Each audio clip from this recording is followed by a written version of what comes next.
I was playing the money game really hard, the success and money game. And I'd achieved a lot of success, I'd built a lot of wealth, and I was running marathons, and I was really just living an unsustainable lifestyle. So I had the houses, I had the cars, I had the net worth, I had the money in the bank, I had the status.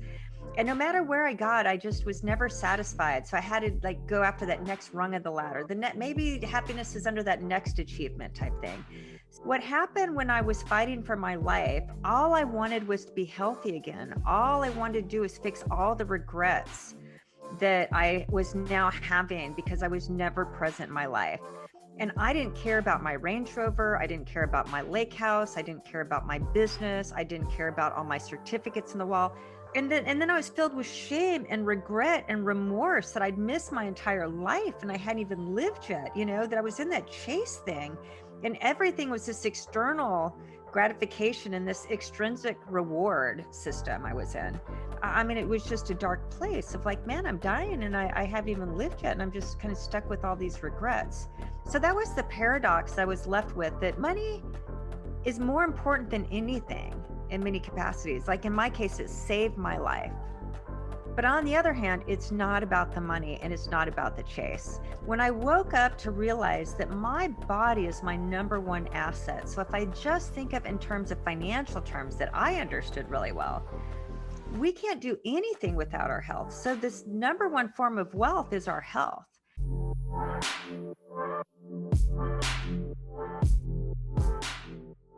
Welcome to the Live Damn Well podcast. My name is Jorge Roman, and my guest today is Krisstina Wise, financial health coach, millionaire coach, and creator of several multi-million-dollar businesses, including Wealthy Wealthy, where she emphasizes both financial health and physical health and explains why they aren't really the same thing.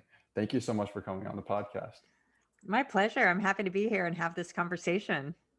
So I want to start this off probably the opposite of how you'd expect. So there's this book called The Top 5 Regrets of the Dying, and it's by a woman who's worked in palliative care. And so none of the regrets are actually about money. And I know from the past interviews that I've watched with you, I heard that you had a very similar realization when you were having some health problems. So tell me a little bit about those health issues you experienced and what you learned. Wow, that's a great jumping in question. So you're right. Well, it was so my part of my story is that I was playing the money game really hard, the success and money game, and I'd achieved a lot of success, I'd built a lot of wealth, and I was running marathons, and I was really just living an unsustainable lifestyle. I didn't know it. I actually thought I was healthy because I was a marathon runner, and because. But what happened is I ended up getting really sick and just collapsing. And then it took me a couple of years to get my health back. And that was a really, eye-opening journey. At first, I just found myself wanting to get fixed as quickly as possible. Then it ultimately ended up being this real spiritual journey, this healing journey. But to answer your question, what happened is kind of the realization during and then certainly after is a couple different things, which is what I call a paradox. And a paradox is like duality. It's like two opposite truths that coexist at the same time. And that's what I really, coming out of that experience, my kind of life's work after that's been reconciling this truth. Because on my deathbed, my entire life before that had been achievement. So I had the houses, I had the cars, I had the net worth, I had the money in the bank, I had the status. And no matter where I got, I just was never satisfied. So I had to like go after that next rung of the ladder. Maybe happiness is under that next achievement type thing. So I was oblivious. I was in that narrative, but I was very much into it. And granted, I had a lot of business success and identity success and financial success. What happened when I was fighting for my life, and I mean, we hear these things. We hear that on our deathbed, we're never going to care where, that last sales call came from. I experienced that absolutely to be true. When all I wanted was to be healthy again. All I wanted to do is fix all the regrets that I was now having because I was never present in my life. And I didn't care about my Range Rover. I didn't care about my lake house. I didn't care about my business. I didn't care about all my certificates in the wall. I kid you not, not one iota. I didn't care how I looked. I mean, all the stuff that I cared about, my whole life was like designed for, I didn't care about anymore. And then I was filled with shame and regret and remorse that I'd missed my entire life and I hadn't even lived yet, that I was in that chase thing. And everything was this external gratification and this extrinsic reward system I was in. So, I mean, and that was really difficult for me to, I mean, it was just a dark place of like, man, I'm dying and I haven't even lived yet. And I'm just kind of stuck with all these regrets. So luckily I'm still here and was able to come out at the other side of that. And what I also learned at the same time is that the only reason why I'm here to have this conversation today is because I had the money to pay for life-saving treatments, because my illness was not covered by traditional insurance. And because I was a student of money and I had liquidity and I had assets. Now, granted, I used all of my health to build my wealth and I had to use all my wealth to get my health back. So, I don't recommend that. But ultimately, at least I had the health. Not everybody's that lucky. So that was the paradox I was left with, that money is more important than anything in many capacities. Like in my case, it saved my life. But on the other hand, it's not about the money and it's not about the chase. So, what I teach now is that, yeah, we need to get good with money. Money is a form of wellness. And so, like what you're teaching is like eat damn well, be damn healthy, these different things. And so wellness, we can't live a good life if we're not well. My life wasn't good when I was sick. When I was sick in bed, I couldn't enjoy it. So we need wellness, and wellness, and like you said, you have fitness is a part of wellness. Well, finances have fitness. We need to exercise our money, these different capacities with our money. But at the end of the day, if we're going to live a good life, we need our health. We need lots of love and really good relationships, and we need money. And those are just true. So we don't have one of the three, and life is just a little bit, if not a lot more difficult. Absolutely. And I think it's a common misconception that once you have money, health is going to be right there with you. And I think, I mean, not really. From me starting this podcast, writing articles about health and writing book about health, like I have put my own health on the back burner doing that stuff. And I know that's super, super common in people who are high achieving like yourself. So it's hard to find that middle ground. Yeah, and I think a lot of it can come with the mindset. So I wasn't aware until I was sick. And so since I was good, since I lived in, let's say, the money context, when I woke up to realize that my body is my number one asset. So if I just think of in terms of financial terms that I understood really well, we can't do anything without our health. So this number one form of wealth is our health.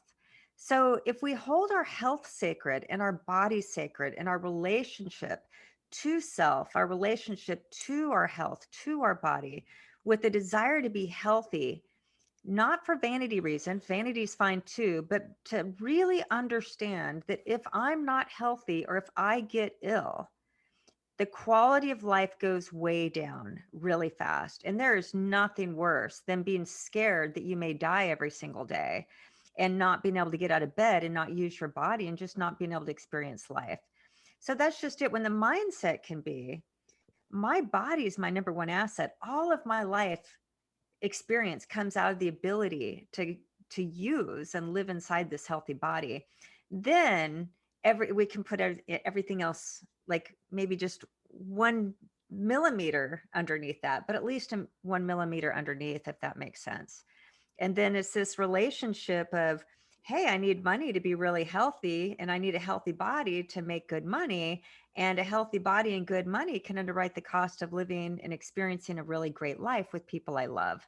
And it's really this triangle of those three parts that really need to interconnect and coexist together in an integrated type mindset and lifestyle practice. Right, exactly. So, having said all that, how do you integrate? How do you begin to start integrating both of these things, financial health and also um, health, physical health? Yeah, I mean, both of them, I guess, is a lifestyle. So I think it begins with, like I say, a wealthy life. And so it's a life where, we're in the money game, we have our jobs, our careers, our businesses, however we make money. And that's part of the game we want to get good at, right? I mean, money is a part of the equation. And even better if we can make money doing what we love, and really enjoy that piece of life where it's not a grind. But I work with a lot of entrepreneurs and business owners who once loved their job and their business, but it just became such a grind, and just over the long haul just really started taking a little bit of their life from them. So the only way to avoid that type of outcome is to understand money and wealth creation.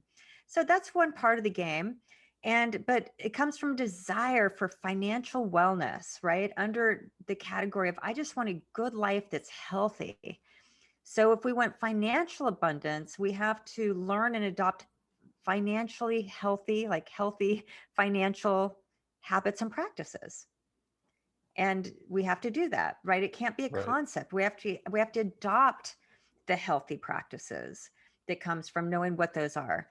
And then same, if we want to be healthy, right? We have to desire to be healthy. We have to know that that's more important than anything, not just one, to avoid illness, because if not, I mean, illness will always catch up. We know, like, as time goes on, we don't feel that we're starting to break down our body, but you hit a certain age and all those little breakdowns or little hurts, it's the death of a thousand cuts, or that Right. straw that brought the camel's back.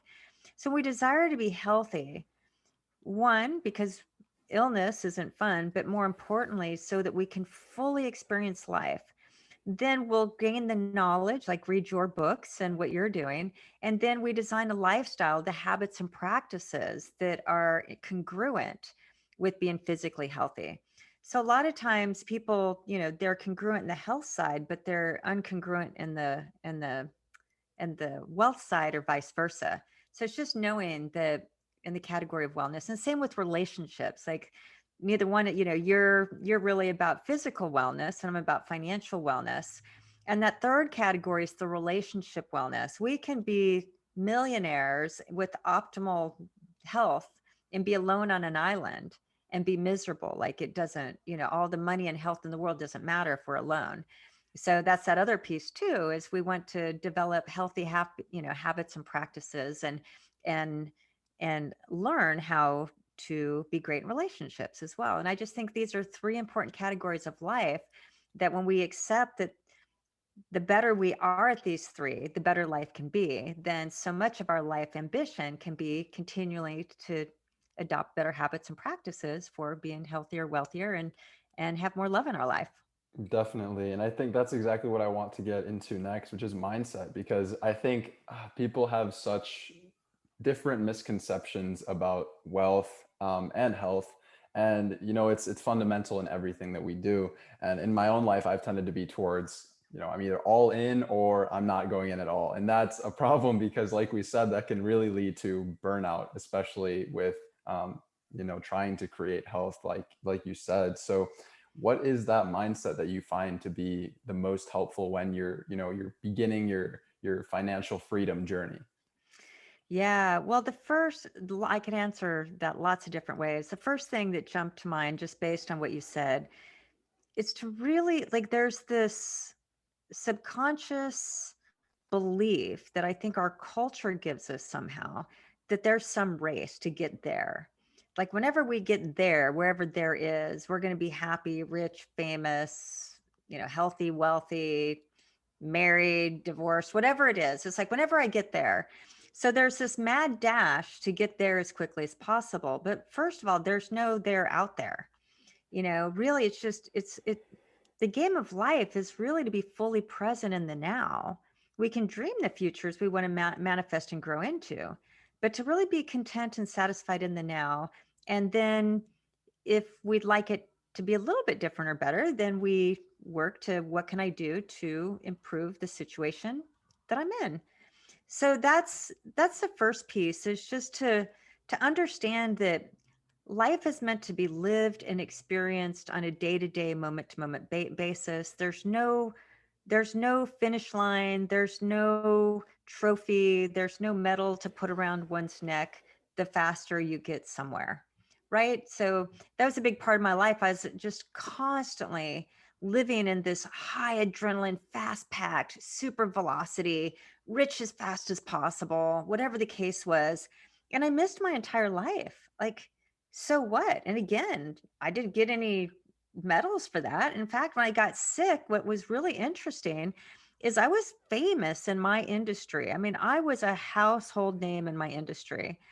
2 years later, when I finally got my health back, I'd been replaced by the next superstar. You know, I mean, I just held that place for a while until there was the next person that could take my place. So it wasn't even like I got a secure place where when I got back, I got to start back over there. Like, no, the world went on very quickly without me. So, and I spent so much time for all those people to think I was amazing. And, when I didn't serve their purpose anymore, on to the next. So I think that's a big piece is the mindset piece, like I said, is to, especially the younger you are, you've got your entire life. Just enjoy it. You're always going to be growing and learning and becoming. And as long as we're in the game of curiosity and always becoming and growing, take your time, right? Yeah, and absolutely. enjoy the experience along the way. So I think that's part one. When it comes to money and health, I think health and wealth, they can be interchanged. One really equals the other. Even if you look up the etymology of the words health and wealth, they really are the same thing, which I find fascinating. But with money, really there's a lot of cleanup and health too. So people that can't ever quite get their money straight, meaning they're always paycheck to paycheck, or they're always in debt, or they're always in some type of financial crisis or upset or conflict. There's a reason for that. Very similar to people, let's say, that have eating disorders. So those that have eating disorders, for example, there's something underneath that's causing that disorder. There's a hate of self, or I don't like my body, whatever, that very subconscious narrative that came out of something, potentially a trauma or something that happened. But it's due to a relationship with oneself and to one's body that's not healthy, that's dysfunctional, that then the byproduct of that is an eating disorder. That if the source of that belief and that hate, or that, whatever that dysfunctional relationship is, if that doesn't get fixed, there's always probably going to be some type of eating disorder, right? So you don't Yes. fix a eating disorder, you fix, or you go to try to figure out what's causing that. So same, and it's to learn to love self and to love one's body and to fall in love with oneself and quit beating ourselves up and quit trying to be perfect in these different things. Money's exactly the same way. That part of the mindset piece is that we have a relationship with our money, and it's either a healthy relationship or a dysfunctional one. And for most people, it's pretty dysfunctional because we get all of our money beliefs by the time we're 7. So unless our parents were really great with money, maybe we have a chance that we're pretty good with it ourselves. But very few people grow up that way because money is very emotionally charged, has a lot of shame and guilt and story and lineage attached to it. So we automatically adopt those beliefs from our parents, and we don't even know we've adopted those beliefs from our parents. They're completely ingrained. So if our parents argued about money all the time, money probably doesn't feel safe to talk about. Even if we grew up in a, let's say, just a single mom household, and mom was always struggling to make ends meet, and we saw mom suffer, we might carry that with us, or just whatever. Or if money just wasn't ever talked about, we think that we're never supposed to talk about it. So it's just knowing that we have a relationship with our money, that if our money's not really working out for us, is one of the things we want to look at. What are those childhood stories and beliefs? What is my relationship? And if there's anything with our money that we're neglecting our money, we're abdicating our money, we're afraid of our money, we don't want to look at our money, we don't want to talk about money, those are the cues that says we've got some money cleanup to do. And then the final thing, really, with the mindset piece, kind of the last piece that would fit into the mindset category, is to know where really there's, like anything in the universe, there's scarcity mindset and abundance mindset. And abundance means a byproduct, but we really have to believe and have the mindset that this universe is abundant. There's plenty of money. We can create and manifest anything money wise that we set our dreams to. Like, it's available to everyone. And the only thing in the way of that is our own self limiting beliefs and our own mindsets or fears or lack of knowledge and lack of confidence. So, money, the great thing about money as opposed to health is that when you're sick and ill, it can be very complicated to figure out what's wrong and to reverse the illness and to really get to healthy again.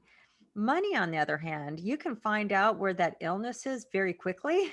You can do the work very fast, and you can reverse any type of financial disease or illness quickly that changes the trajectory immediately. So that's why I love being in the financial wellness category as opposed to the physical, because my job's a lot easier.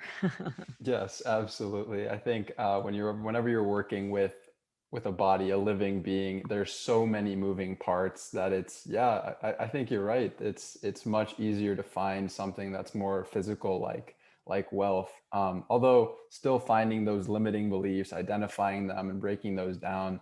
Also, I think, like you said, are a super important piece, and actually, not holding us back from letting go of those things that don't serve us, like money's dirty, money's bad, it's bad to want money, things like that. Yeah, and those are programmed narratives, that are programmed from the things our little kid ears heard. So again, we automatically believe those things to be true in our subconscious if we've not addressed those.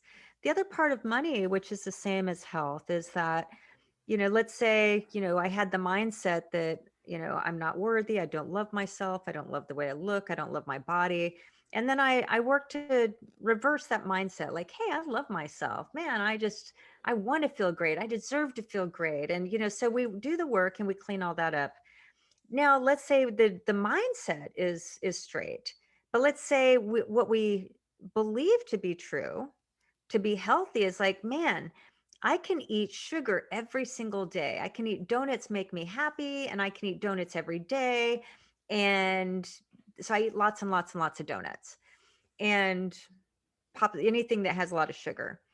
So now most of us know these days, like, sugar is the opposite of health, right? That if we eat too much sugar, there's going to be negative consequences to that. So, but if we didn't know better, we're just, even though the mindset's healthy, we don't have the knowledge that, or the what we don't know is actually keeping us from being healthy, and will have the ripple effects that, we wake up with diabetes, or we can't get off those pounds, and just like it's beating one's head against the wall. Like, I'm man, I'm just so happy and I'm working on all these things. Why am I not losing weight? Well, it's just because we're going against these biological natural laws that sugar and health don't line up. So then all of a sudden you're like, whoa, you mean sugar? And there's all these forms of sugar that's in all these packaged foods that I didn't even know was sugar. And I've been eating all these grams of sugar and I didn't even know it. And now you become in the knowledge. Now you can change behavior, because now you're not going to buy those same foods that are laden with sugar. You just didn't know any better. But Right. now, the second you come to the knowledge, it's like, well, I'm not going to buy that crap anymore. I'm not going to put that crap in my body because I love my body too much to do that. But we were doing something unknowingly that was self sabotaging the health results that we wanted. Money's the same thing. So we can fix the mindset. And a lot of people in my industry are like, oh, just choose an abundance mindset. And oh, just, attract the money, and just work on your mindset. That's only 50%. Money has all these donos as well that most people are self-sabotaging, meaning they're keeping financial illness, or they're just finding themselves frustrated, wanting to beat their head against the wall. Like, man, I think I'm doing all the right things. My mindset's great. I read these books, I did this, and this, and I'm not getting any farther ahead. It's because money has these universal laws that we have to follow. And there's a skill to how we have to operate our money and work our money if we're actually going to grow it into wealth. But nobody ever tells us that. So it's easy to make money, we pay our bills, and that's, as long, maybe we're spending a little bit less than we make, but money is more complicated to that. Like if we're going to create wealth and future financial freedom and having space and time, the ability to have financial security and feel financial well and have financial safety and eventually financial freedom. There's a lot of things we need to learn and a lot of things we need to incorporate for that dream to become a reality. I think, yeah, I want to really emphasize what you said because I think a big part of it is an education issue, and that's what I want to talk about next, college. So it's kind of there's two camps, I guess, with college, right? There's some people that think it's absolutely necessary, other people more on the entrepreneur side that are more so like, oh, like unless you're going to be a PhD or a doctor or a lawyer or something like really, really specific, then yeah, that's for you. But as I've started to learn more and more about it, really you're giving yourself thousands of dollars of debt when you may not even know what you want to do. And then once you get out of it, you're in debt, you're in debt, and then you have a house to pay, a family, a car, and more debt and more debt and more debt. So what are your thoughts on financial freedom for 20-year-old, 18-year-olds coming out of high school? I mean, unless you're taking on debt with a guaranteed job in a very specific category where you can say, hey, I can pay off this debt in this amount of time. And so there's a return on this debt investment. And I'm very clear. If you are taking on debt to put yourself through college, you're going to regret it. You are setting yourselves up in the red, in the negative. So as a young adult, you do not want to start the adult game in the negative. You want to start at least at net zero. So they've made it very easy to acquire student debt. There's this mindset to go to college more, no matter what. And I work with so many people who are 40s and 50s and they're still paying off their student loan debt. And they've had to carry that. So all that money that is going to the banks is keeping you from building your own wealth because the banks are getting the money, you're not getting the money. So I'm under the belief there's so much valuable education these days that's far more valuable and will produce far greater return on that education than traditional college. Yet I'd say a big part of America still thinks college is an absolute must. With my own children, I gave them the option. And my daughter went to college and she did 4 years, and that was the rule, 4 years. I paid cash for it. So both my children got to go to college without being in debt, but I wouldn't have allowed them to go to college and take on debt. I'd been Hmm. like, no, you work part-time and go over 8 years, maybe if you really think you need this degree, but don't go and get into debt to do it because you don't want to start your adulthood with debt. And for her, it was a really good growing up. She learned, she'd got a business degree. She doesn't really use it, but she kind of uses it. And college was a good experience for her. She grew up a lot. But I kept her on a tight budget. She had to pay her own bills. She learned how to manage her money in college. My son, on the other hand, college wasn't for him. He's an entrepreneur. He's in real estate. He's making great money. He's kicking ass. And college just wasn't for him. So he would have just wasted my money, his money. If he would have taken on student loan debt, if that would have been something, he'd come out of college with a bunch of debt and he wouldn't, he's just not the person that was going to learn that way.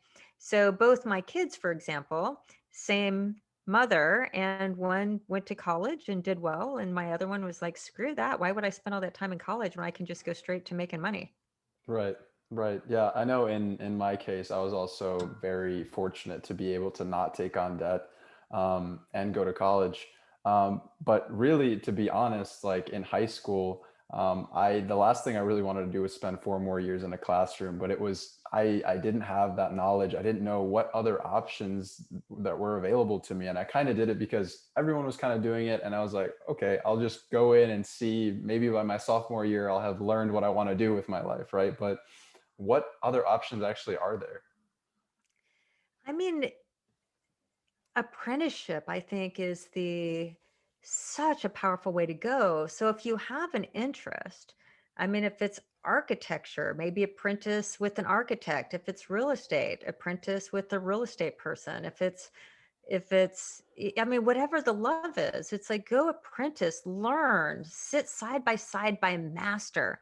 You will learn more in a couple years of sitting side by side with a master of whatever your passion and love is, or what you think it is, than you will in 4 years of college, even, not even close. I mean, and just want to learn and apprentice and help. I mean, even if you're just in the room with masterful minds and wisdom and experience, even if you're just listening in and, emptying the trash cans, you're going to learn so much. So that's my advice, is seek to apprentice and learn under the master in something you think that you're interested in, and you just offer. So, and I actually funded that for my children, is that I had them do internships that, hey, I will pay for you. Like my daughter, for example, she did an internship in Australia and worked underneath a very successful entrepreneur over there in a category she was interested in. And so I said, I would rather pay you to go, offer free help and learn, as opposed to just, pay for free college or something. So I'd even invite parents to think about that too. It's like, oh, if you're going to pay for something, might it be more worthwhile that you pay your kids their room and board to go work for free for somebody that can teach them something like real life skill and business skill that actually will have real value in the marketplace? Right. And that's something that I've actually learned because this year I'm actually taking a gap year just with all the craziness going on. And it's funny because I've found that on my own, I've actually been able to find my passion more than being in a classroom, being taught only what other people want me to learn, right? I've actually been able to learn what I want to learn. And I think in our culture, like you said, it's like, oh, you go to college right after high school. And in a bunch of other places like Germany, for example, I have some family members there, they still do more apprentice type shit. I think that's very valuable. Speaking of creating wealth and spending money wisely, I want to interrupt this show to talk about Thrive Market. Now, after founders Gunnar, Kate, Sasha, and Nick observed a broken food system which really made it way too expensive, inconvenient, and confusing to eat healthy, they decided to team up and make healthy living easy and affordable for everyone. Here's why I've been a member of Thrive for years now. First, you can shop non-toxic, eco-friendly, healthy, and affordable brands from cosmetics, supplements, granola, paleo pancake mixes. Now you might think to yourself, okay, organic health foods are way too expensive, to which I'd say, I totally agree. So that's when you buy from Thrive Market, you actually save around 25 to 50% off retail price that you'd find in a physical health food store near you. Sorry, Whole Foods. Now the membership is also incredibly affordable. It's just about the price of a cup of coffee, $5 per month. And on average, members actually make it back after just 2 orders. Now for every paid membership, Thrive Market provides a free membership to a low-income family teacher or veteran in need. It's also way easier than the grocery store. I mean, these days, everyone is spending way more time at home than usual, so it makes it super easy to shop. It's delivered straight to your door. Every single product is tagged by over 90 different values, so you can sort the entire catalog of products by non-GMO, organic, vegan, gluten-free, paleo, keto, sustainably farmed, etc. Now, my family and I have been ordering from Thrive Market for several years now, and I truly can't recommend it enough. Especially if you want to try to make eating healthier not only more affordable, but more convenient and better tasting. So you can try Thrive Market risk-free for a month and get a gift up to $24 in value if you use the link in the description. Now, if you don't like it, no worries. You'll get a full refund of your membership within 30 days. The link is in the description. Hope you give them a try. Now, back to the show. Absolutely. And here you are podcasting and you're learning all these new skills and passions and creativity. And yeah, I mean, and you're not being programmed either. You're learning what you want to learn from who you want to learn, and creating your own points of views by listening to different ones, and sometimes going through more, just the establishment.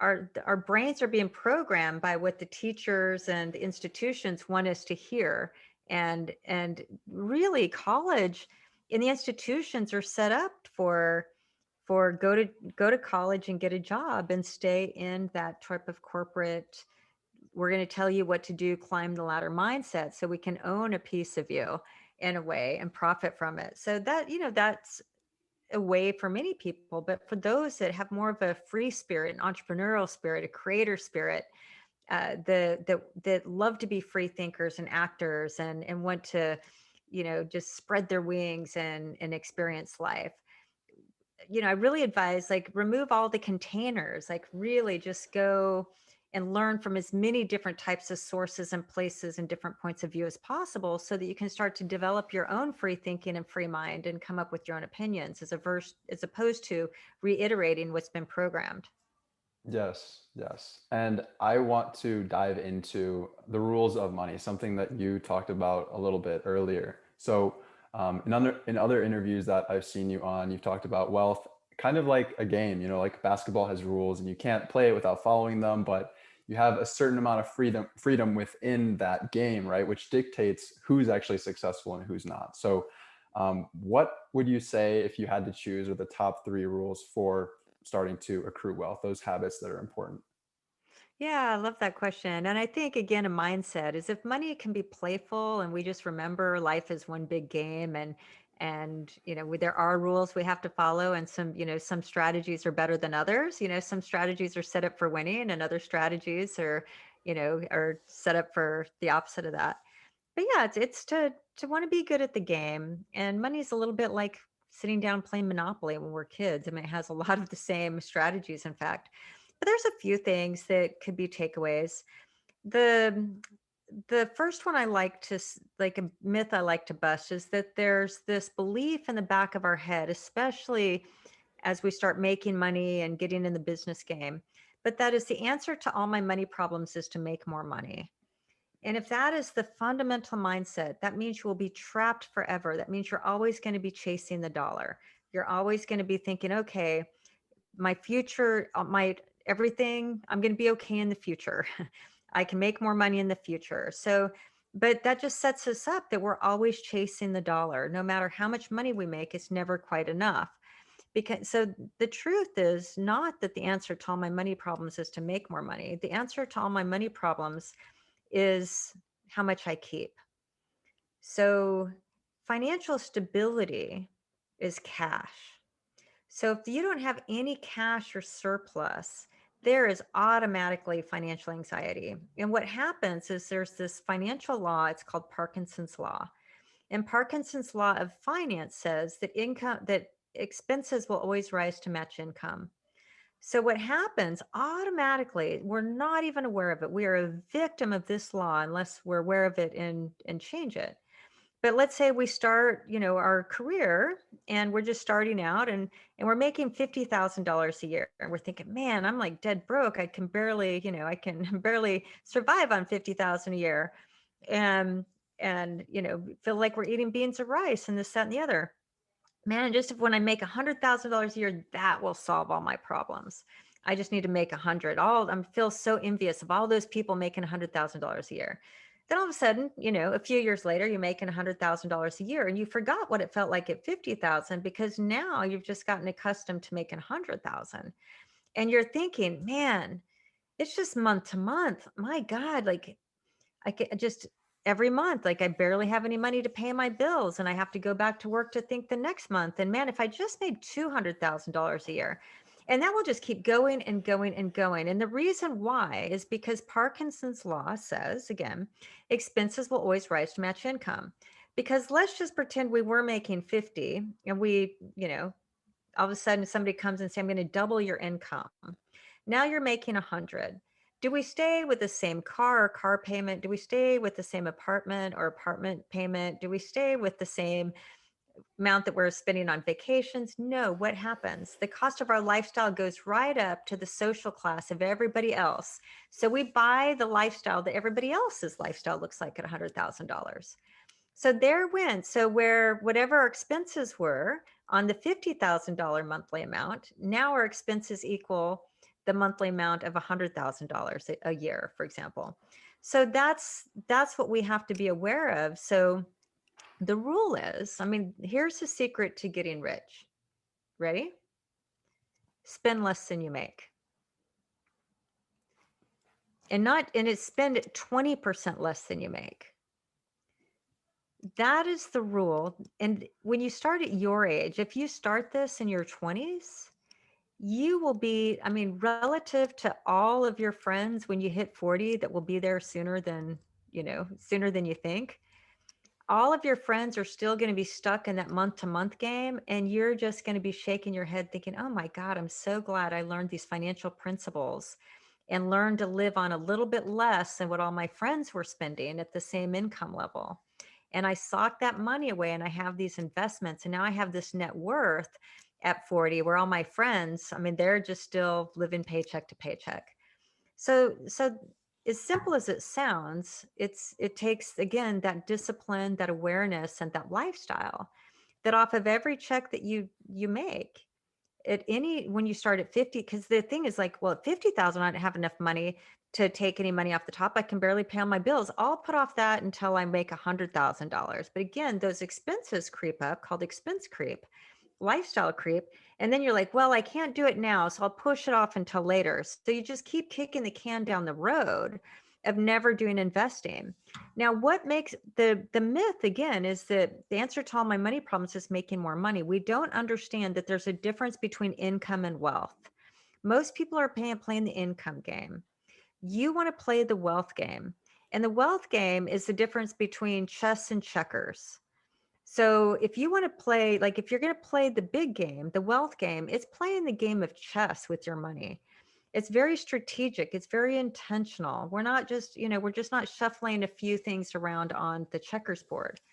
So income, you care about income, but when you get in the wealth game, you're getting in the balance sheet game and you're in the asset game. And that's where it starts to get fun because you see that you actually have real worth and real value, financial and power and financial power. And again, the how you do that is over time. So with compound interest, which is what makes you wealthy, is the it has to take time.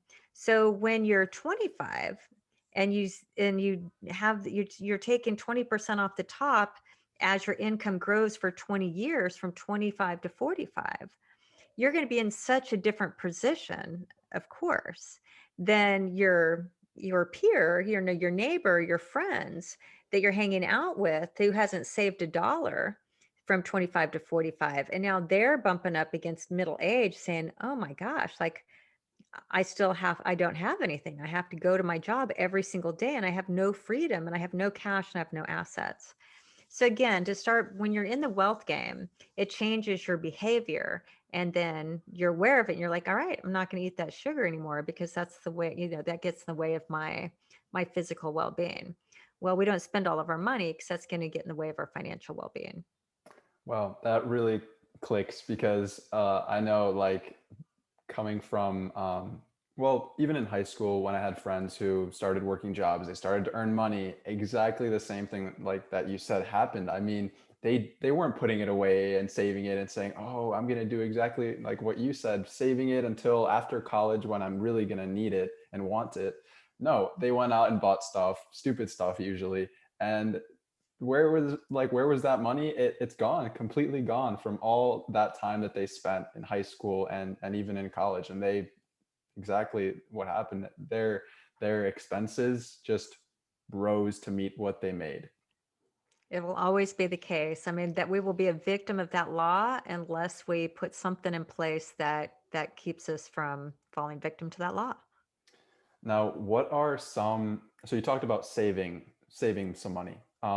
So practically, what would that look like? Like, let's say in my case, I start to make some money while I'm in college, weekly or monthly, what would that look like? Me taking 10% or 20% and saving and putting into a savings account, or what would you advise? Yeah, so I mean, I teach a very specific methodology, and I actually have a money school. It's called Sovereignty Academy, and it's how to create financial sovereignty.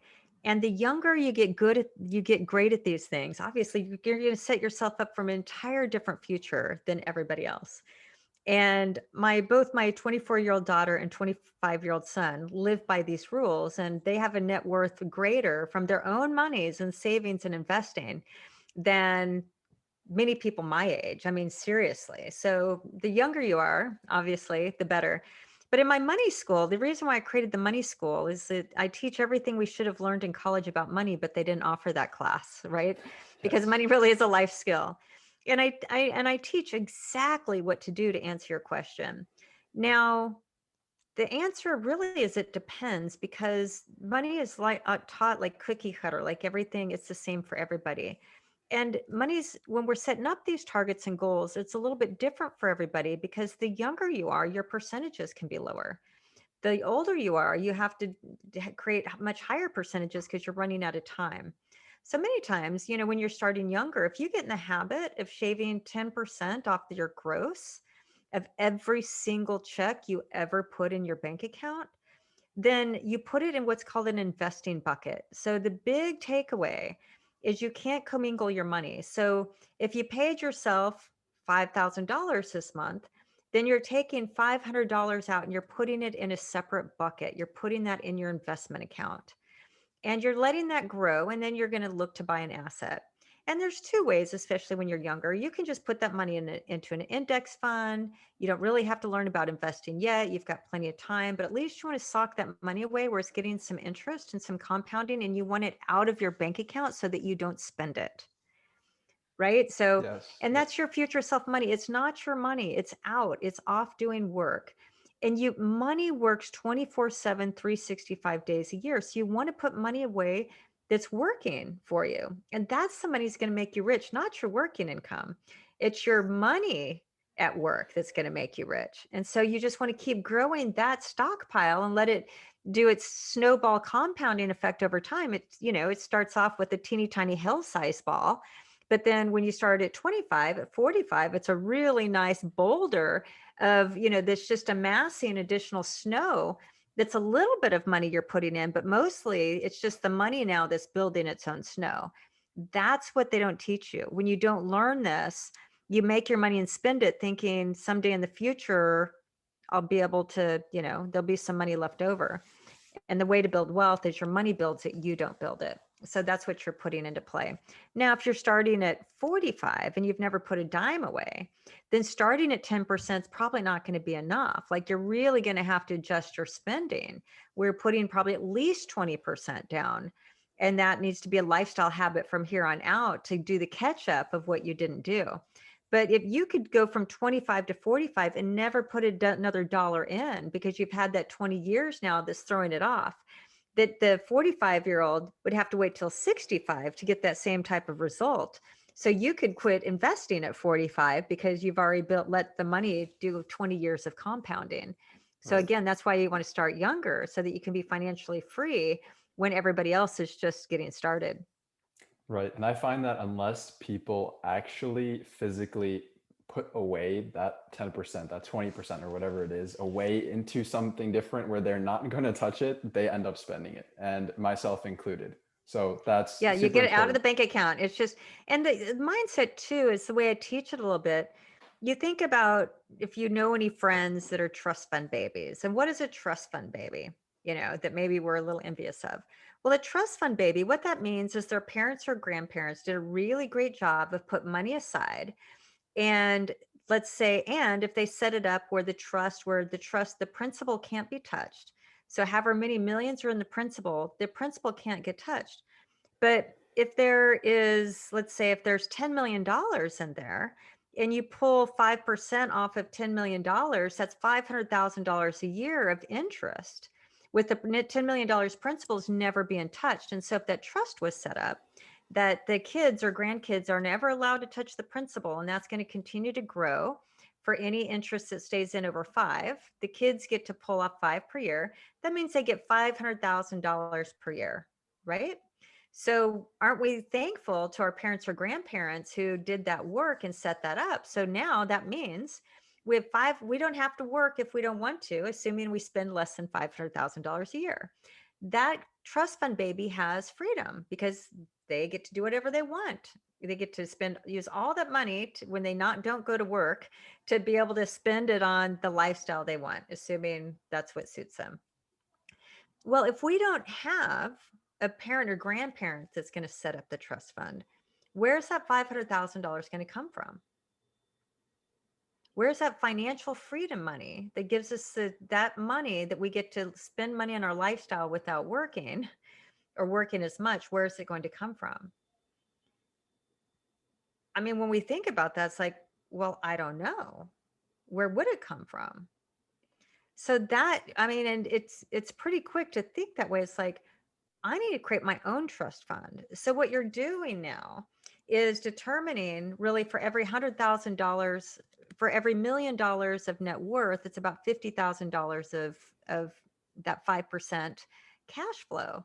So now you can say, all right, if I'm 25, by the time I'm 45, I want to be able to live off $100,000 a year. So that means I'm going to have to put $2,800 a month away for 20 years, probably at about a 10%. I'll have $2 million by the time I'm 45. And then I'm going to be able to have that $100,000 that comes from my assets per year. And so there's the number. I call that your good enough number, like how much money's enough and what are you working backwards from? But that way you just know, like, hey, 20 years from now, I want this amount of money and I'm building my own trust fund. So that's just it, is you're setting up your own trust fund by putting money away for the 20 years or however it is. And then if you make a lot more money and you can put in twice as much, then you can do it in 10 years if you want to. So we get to determine by looking at the different metrics and putting very few simple numbers in a compounding calculator. But ultimately, we all want our own trust fund. And most people only think of these terms of retirement or some of these antiquated thinking. When you're 25, retirement, it's just not even on the brain. Like, I mean, especially if we're going to retire really old. So we don't even want to use the words like retirement. Like, who wants to retire? We want to use the word like, I want to be financially free by the time I'm this age, so that I have that type of space and time to do maybe my next career, or to go travel around the world for a few years, or whatever that case is. But it's about financial freedom, security, and safety that we can only create by putting that money aside. And if not, the kids that don't have the trust funds, they have to go work for a living for their entire lives. This is so interesting because it's really similar to a field in epigenetics called transgenerational epigenetics, right? Where the habits, the healthy or not healthy habits that you do in your life will affect your kids, your grandkids, right? It's the same thing with money, that exactly what you're saying. Like, if you have those healthy or wealthy habits, then, you're probably going to pass those on to your kids. And then, they're going to be good with money, and then their kids are going to be good with money. Yeah, absolutely. And then, you can set it up so each generation maybe is a little bit better than the next, if that's the legacy that you want to leave. And you can change, like you said, like with epigenetics, we can really reverse the kind of the direction things may be headed. That, with genetics, hey, I'm genetically predispositioned for diabetes because both my parents had it and their parents had it and their parents had it. And maybe that's a bad example, but I can change that trajectory by changing my lifestyle practices. And my kids, we can break that cycle. You're exactly right. With money, it's very similar. So I started out very, very poor, for example. I mean, I had to relearn all the money mindsets. I had to start from -0. Like, I had a big distance to climb when it came to being where I am today, as opposed to where I started from. I mean, I had to unlearn everything I learned from my parents. I had to make all sorts of mistakes as a result of not having any type of healthy financial lineage, for example. Quite the opposite. Now, my kids get to start from a whole different starting place, right? Is that, my intention is to leave them a legacy, but with very tight parameters around it, even for their kids, so that each generation, hopefully, the epigenetics of that can be much more, be far healthier than, where it was headed, the whole lineage before me. And it can change in just one generation. And my kids, if they do everything that they've been taught to do and do it, as well as I have, or hopefully far better, and teach their kids, you can see that genetic, breakdown is is set up to be far different. And I think it changed in one lifetime, right? right. In one generation. Right, and I think it's a huge problem what you're talking about, not saving, not having that safety trust fund really, because that's part of the reason why I think so many people were hit so hard during COVID times because they didn't have really a lot of things saved up. Like I know a lot of family members and friends who, really were living basically paycheck to paycheck, even though they're middle class or even like upper middle class, it still hit them hard. Well, when you don't have any safety net, cash is safety and cash is security. So wealth means we have net worth, we have passive income, or that future self income that we're building towards. And there's a distance between like financial insecurity, meaning that's month to month. And month to month could be month to month at $50,000 a year or $250,000 a year. A lot of people I know in my age group and category, they're making 250 or $500,000 a year, but they are just as stressed as ever because they have big bills, they have big payments, they have big college, all these different expenses. So every month they have to go make that same thing happen in their business or their work to pay that next month's bills. So that's that thing, like where people get stuck in that trap.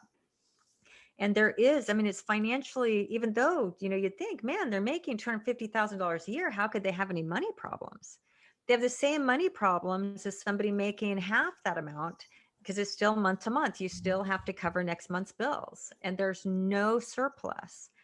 So that the first step is to get out of the month to month and start having that financial security and financial safety. That's the first place we want to get. We want to feel safe and secure. And that's just having cash. And that's the starting place, is that if you have 6 months of cash sitting in an account and COVID hits, do you think there's a lot less financial anxiety as if COVID hits and there's zero cash in a bank account? There's no safety in that. So now that's even going to make it that much more stressful. So that's the first thing we want to do, is we need to have cash and some cash reserves just to give us that safety net. So when life happens, we've got several months to be able to figure our shit out, to pivot to, well, maybe I need to get a different job or this or that, but you don't have to freak out because you've got many months to cover you there. So the first piece is security. And then the second piece is wealth and passive income. And we want to work to establish both of those. So you need liquidity and cash for safety in the present, and you need wealth and compounding monies in the future to be able to grow those monies so that you have that trust fund money, that passive income in the future that gives you the freedom to get out of the month to month, payment game.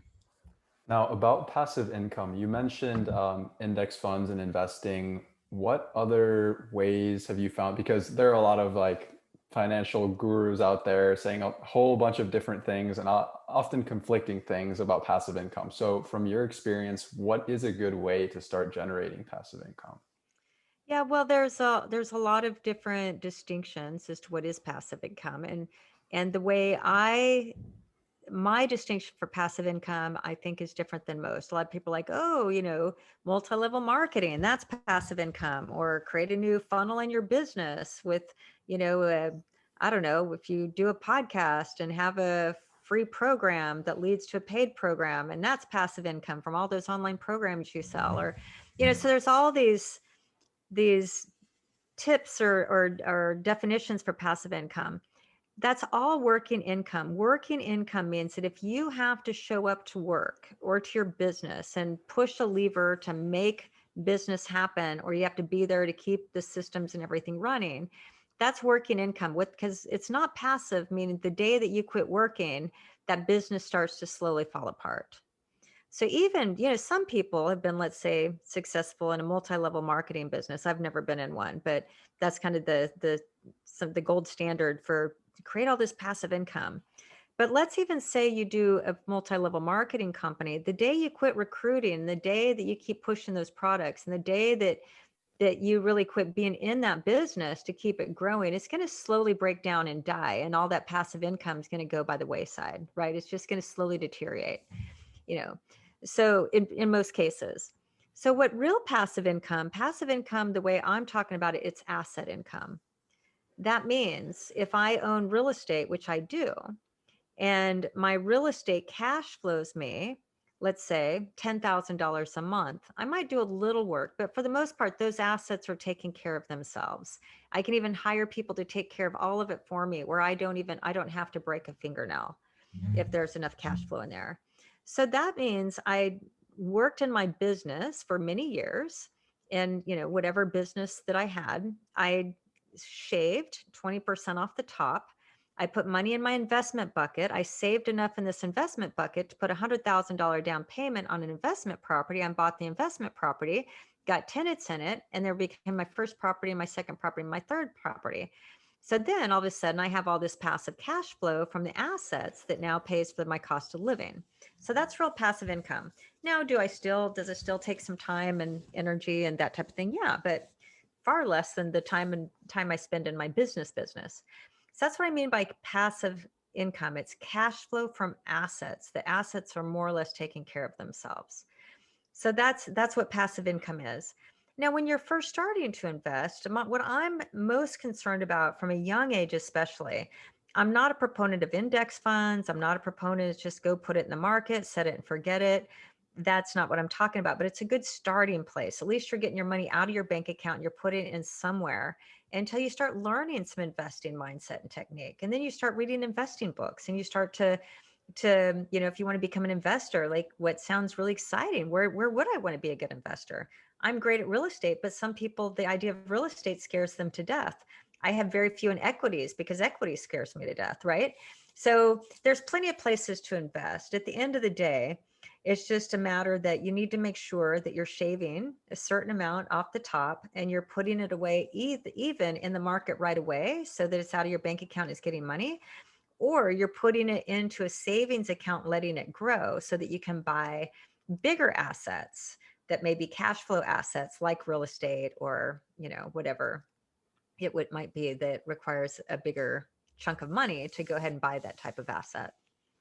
Awesome. Well, I don't want to take up too much of your time. I really appreciate the conversation that we've had so far. So usually to end the show, I have a few rapid fire questions. So I'll start with the first one. So what is the most important habit that you personally do every single day to support your mental, physical, or financial health and wealth?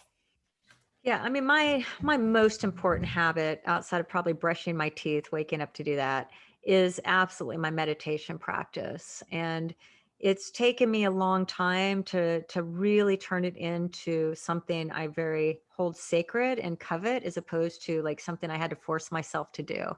But I mean, even any day that I don't meditate, I notice the difference in the quality of that day in all capacities. Absolutely. That's something that I'm still on that. I'm still trying to make it a thing that I do every single day rather than just like, oh, you have to meditate. But yeah. There's a great app. I don't know, apps can be very helpful when you're beginning, but one that I liked when I got started, it's called Headspace. Have you tried Oh Headspace? yeah, that's a great app. Yeah. That's great. It's 5 minutes a day and he's got a great accent. You start that and just starting 5 minutes goes to 10 minutes, goes longer. And now I do 30 minutes a day. And I mean, I could barely do 2 minutes when I first started. If somebody said that, Krisstina, you're going to be meditating 30 minutes a day and it's going to be easy peasy, I'd have been like, there's no way in hell I'll ever be able to do that. That was my mindset at the time because I just had a very active mind and very fast and jumped up and wanted to get going. Is that kind of that high performer type adrenaline junkie. But now it's very opposite. But again, just start somewhere because again, if somebody said I could meditate 30 minutes a day a few years ago, I would thought they were crazy. What's the most important lesson you've learned, whether it be from your own life or from a book recently? Well, shoot, I don't have the book there. I'm rereading one of my favorite books. I read it every January of every year, and it's called The Greatest Salesman in the World. And scroll number 2 says that I will treat this day with love. And so again, it's just a reminder that we can get so caught up in an achievement or success or getting things done or making money or doing our checklist and we forget why we're here. and why we're here is to love, to experience life, to love, to love others, to feel love, to offer love. And that's where the joy and happiness is. And so anyway, I just keep going back, the reminder when I'm really motivated and I love creating all this success and all these different things, is to remember, like, there's no prize. And if at the end of the day I'm all stuck alone, what's the point anyway? Life is really about the abundance of love. That's a great reminder. Yeah. Now, what drives you to get up in the mornings on the days that you least want to? I love what I do. So for me, like, to think, to have this conversation, and if there's three little pieces of nuggets that might shift somebody's mindset or change their life, I know I'm there, my work makes some positive imprint on the world. So that's what motivates me, is just to get up and maybe I can change somebody's life today. Awesome. Now, the last question. What advice would you give your 20-year-old self? To slow down, quit giving a f what other people think. There's no t-shirt, there's no race. You've got plenty of time, and just enjoy the journey. Definitely advice that I I feel like I need to listen to. Oh my God, I've been just like, just slow down. Just you've got your whole life to be successful. Just day by day, just enjoy it and learn. And oh my God, I wasted so much time just trying to speed up life, speed up success. Awesome. Well, thank you very much for your time. How can people find out more about you, your work? Yeah, the best place, I just point people. I have a website called Krisstina.com. It's not even a website. I've got freebies. I've got a link, just a free digital copy of my book there, which is called Falling for Money. It's a romance novel for your bank account, and learn a lot about what we're talking about here. I have an hour webinar that teaches the 5 fundamental mistakes that people make when it comes to sabotaging their ability to create wealth and abundance. And then there's another download, just to how to know your numbers download. So it's Krisstina with the K and 2 S's, Krisstina.com. And it's a great place to start. Amazing. Thank you very much.